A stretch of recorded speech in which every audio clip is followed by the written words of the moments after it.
Good afternoon, everybody. This is Bill Heenan from the Heenan Group over at William Ravis Real Estate in Niantic.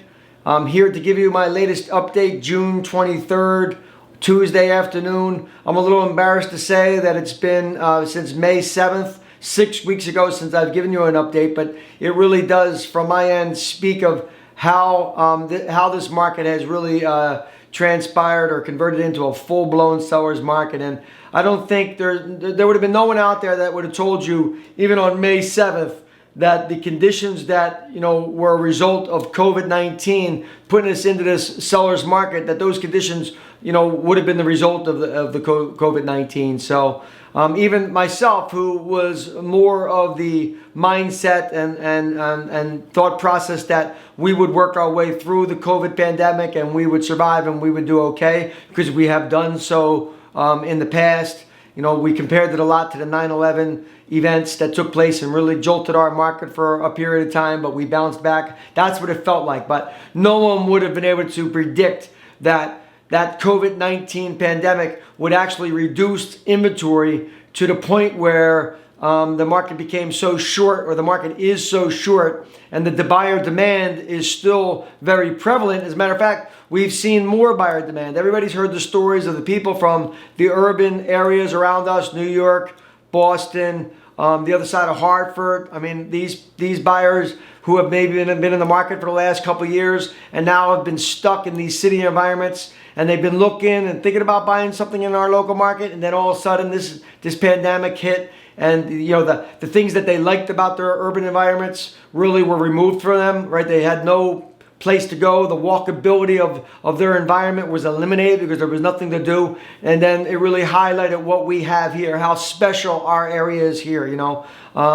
So no one would have thought that buyer element, would have, with that buyer supply, along with our military base, along with our hospital base, along with our EB General Dynamic base, would have thrown us into this, catapulted us into this seller's market. But that's exactly what it's done. I checked a few weeks ago, I think maybe about 4 weeks ago, and our market had reduced in inventory by about 29% less than what we had last year. So a lot of sellers just said, hey, I'm not going to list my house right now. But a lot of buyers were still here, and more so even came. So, and that's where we are. I checked a lot of the local markets this morning. East Lyme, Montville, Salem. Salem's a surprising statistic.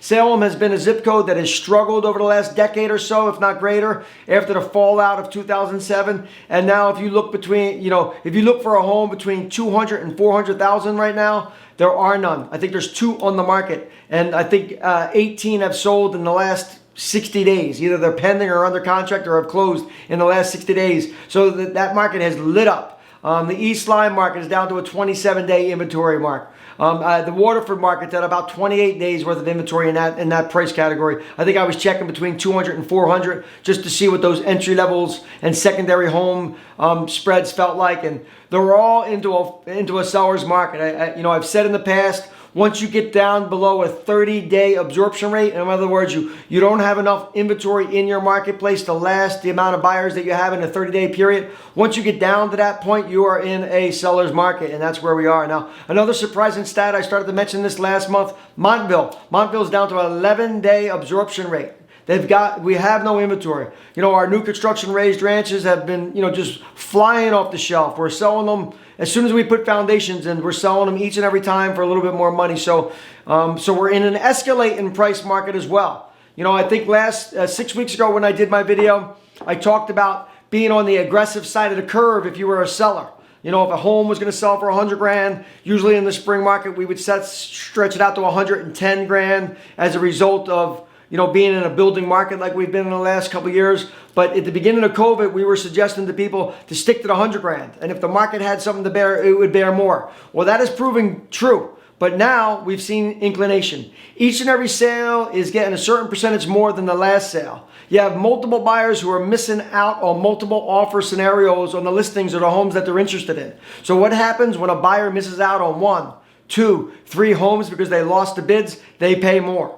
And you start to see escalating prices, and that's where we are now. So each and every home, I think I had a house up the river on the Niantic River in my local area, and it was on the market for $750, and we had 9 contracts on it in a matter of hours. Within 48 hours, we had 9 contracts, and it ended up selling for greater than the asking price. So these are the conditions that we're in. I mean, even our pending files, I think right now, this morning I checked, we have my group, who's always been very fortunate, has 42 pending files. Not active, pending files right now. So it really, really says a lot. So I think that the best advice I can give anybody right now, if you're a seller, this is absolutely the time to get your house on the market. If you feel comfortable enough to deal with the conditions of the COVID, pandemic has laid out for us, then now's the time to sell. Now, if you're going to sell and buy in the same market, that can get very complicated. It's not a very good time for inventory for buyers right now.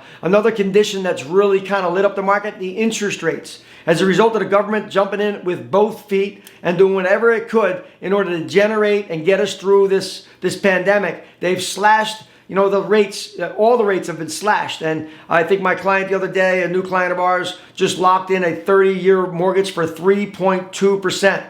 That is a remarkable rate. So those rates, that's the one thing that will change over the coming 6-9 months as we work our way through this election. The rates will start to bounce back up again, because obviously we'll start to need to figure out a way to pay for all the stimulus that was created in order to survive this COVID pandemic. So if you're a buyer, get out there. The 3.2% interest rate with good credit is remarkable. Even if you don't have good credit, your rates are somewhere in the low 4s. So to say a year ago that you can get a 4.2 rate with a 660 credit score would have been unthinkable. But now these are the type of rates that we're dealing with, even with slightly questionable credit. So, but if you got great credit, you're going to get a rate of your lifetime. So if you got scores above 700, you got to get into the marketplace right now. And sure, you say we're going to see, prices are getting more and more expensive, but I don't believe that this market's going to turn into a supplied market until we fall out again.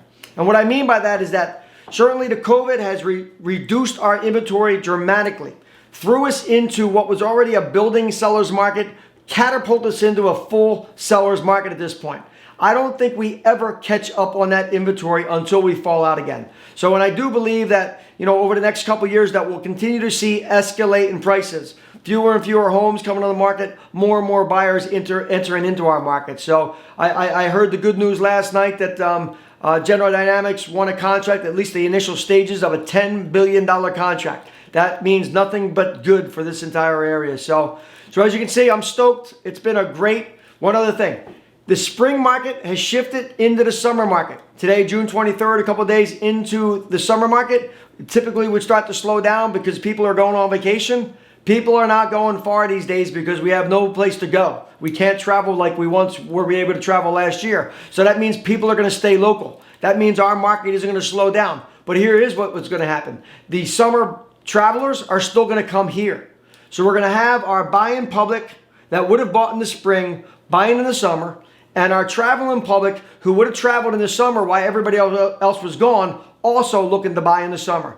The conditions can't be any better. So, as always, you could always visit us on my website at www.billheenan.net. We're always here to help. We always welcome your phone call, and we love to hear from you. If you like, click the subscribe button down on your screen, and you'll get my future updates as we travel through the summer season. And you could always reach me on my cell phone as well at 860-460-8053. Have a great night, and I always look forward to hearing from you.